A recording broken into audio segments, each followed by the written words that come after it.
Bonjour, mon nom c'est Yvan Giroir. Je suis enseignant en sciences à l'école secondaire Lisette Chemin à Lévis. C'est un long parcours. Au secondaire, je me souviens que je voulais être un enseignant, mais étant donné que c'était plus difficile dans les années 70, là, parce qu'on savait que j'ai décidé que j'allais en recherche. Puis lorsque j'ai terminé mon diplôme à l'Université Laval en biochimie, j'ai décidé, non, au lieu d'aller en recherche, je vais aller en enseignement. J'ai fait un certificat. Puis depuis 1994, je suis un enseignant dans la commission scolaire. Ben, à chaque année, j'ai toujours des projets très intéressants. Je fais toujours, mon projet préféré, c'est de faire construire par les élèves un appareil photo daguerréotype 3D. Ils font ça en techno. Et lorsqu'on revient en sciences, on prend des photos avec cet appareil-là, on met du vrai papier photographique, puis les étudiants prennent des vraies photos qu'on développe avec les produits chimiques. Donc les étudiants font de la vraie photo noir et blanc avec un appareil qu'ils ont construit eux-mêmes, un daguerréotype. J'ai d'autres projets également en techno, on fait plein de projets Photoshop, les étudiants apprennent à utiliser différents logiciels. On a beaucoup de projets en sciences. Quand le nouveau en anglais, c'est curriculum. Quand le nouveau programme du ministère est arrivé en 2008 en secondaire 4, il a été appliqué ici à l'école en 2009. J'ai eu l'idée dans la classe d'installer plein d'animaux pour que les étudiants voient un peu c'est quoi le nouveau programme de sciences secondaire 4, univers vivant, terre et espace, univers techno, univers matériel, pour faire un local chaleureux pour les élèves, que ce soit et intéressant pour l'enseignant et intéressant pour les élèves. Le nouveau programme a un univers qui est l'univers vivant.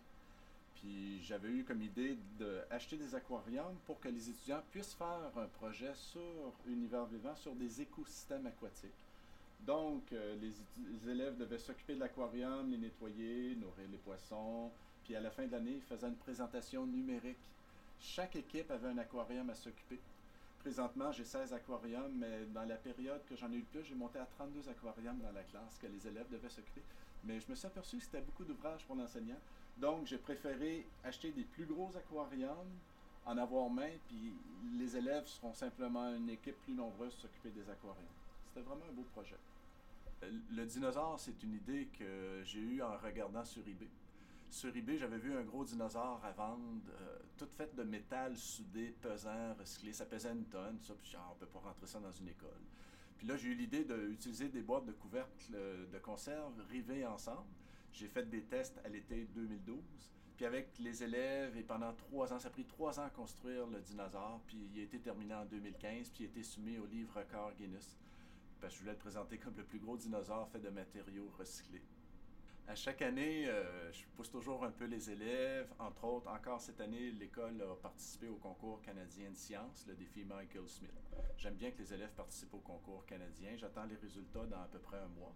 Moi, de mon côté, dans mes cours, ben, j'aime bien pousser un examen un peu difficile aux élèves. Je l'appelle l'examen défi, qui est vraiment une mise en situation avec différents sujets qu'on a vus durant l'année. Puis il faut amener les élèves à faire un examen dans un temps prescrit de 85 minutes. C'est un examen difficile, puis les élèves trouvent le défi pas facile à faire, mais un coup que l'examen est fait, ah, ben c'était pas si pire, ça, l'examen défi.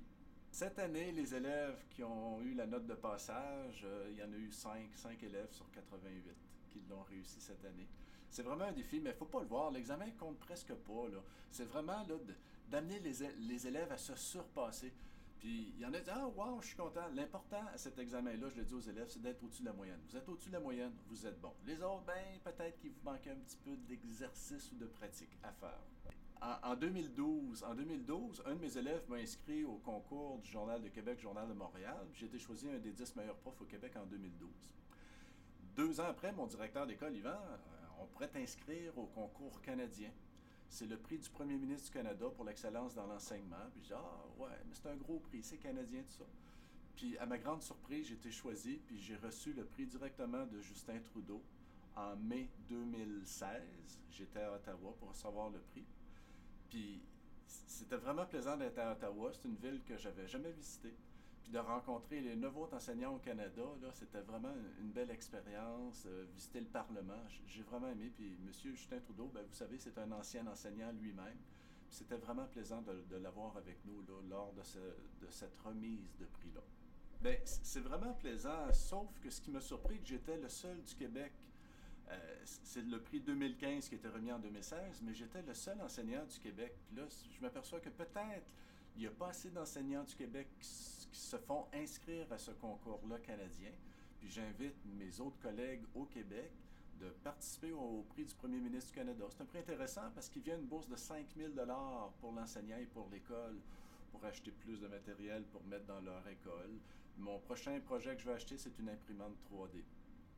Au mois de septembre, l'école a reçu un courriel de Londres demandant de m'inscrire au Global Teacher Prize. Puis là, le directeur a dit, hein, Global Teacher Prize, c'est quoi ça? Ben, c'est le concours international que la personne gagnante reçoit 1 million de dollars US. Puis j'ai réfléchi, j'en ai parlé avec mon directeur, tout ça, puis le directeur a dit, va, il dit, on t'inscrit. Il dit, tu viens d'avoir le prix du premier ministre du Canada, puis ça va peut-être aider. Donc, on a envoyé la candidature à Londres, et à ma très grande surprise, le 14 décembre, j'ai été choisi un des 50 meilleurs profs au monde, et c'est la première fois qu'il y a un Québécois dans le top 50 mondial. Non, il n'y a pas de position. De toute façon, quand j'étais à Dubaï, j'étais allé là au mois de mars, on s'aperçoit que le top 50, c'est tous des professeurs exceptionnels, puis tous, je pense, mériteraient d'être nommés le meilleur. C'est vraiment là, on fait partie du top 50, c'est des profs exceptionnels pour leur école, pour leur commission scolaire, pour leur pays. Donc, c'est comme vous savez, cette année, c'est Maggie McDonald, une Canadienne qui est dans le nord du Québec, qui a eu le 1 million, mais son travail est exceptionnel. Tu sais, tous les gens ont discuté ensemble. Ceux qui étaient à Dubaï, nous les 50 2017, mais ils avaient invité également les 50 2016 et les 50 2015.